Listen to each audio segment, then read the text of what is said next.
Cuando tus vecinos hacen ruido en otros lugares. Mira, mocoso, son las 3 de la mañana. Aparte esta cosa. Ay, Dios mío. Véngase para acá. Pero en tu casa.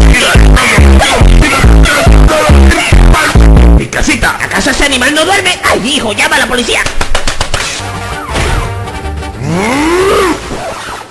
Ah, por fin paz y tranquilo. ¿Pero qué? Mamá, el policía está bailando. Quédate aquí, yo.